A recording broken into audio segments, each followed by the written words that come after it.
Hi guys! Ngayon po ay tayo magugupit na isang maiksing buhok at sa wakas ay siya ay nagpagupit na rin uli. Dahil yan po ay ilang linggo na nagsasabi sa akin na pag nagkikita kami magpapagupit.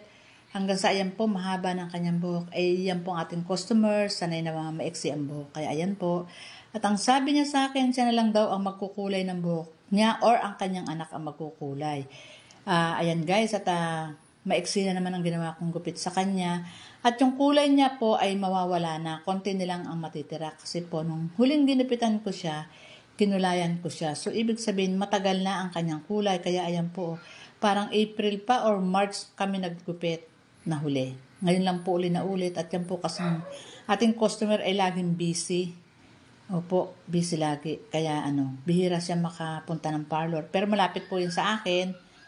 At ayan po, salamat naman at hindi siya nagpapagupit sa iba at talagang ako talaga po ang hinihintay niya magupit sa kanya. Ayan, nagpa-thread na rin po siya.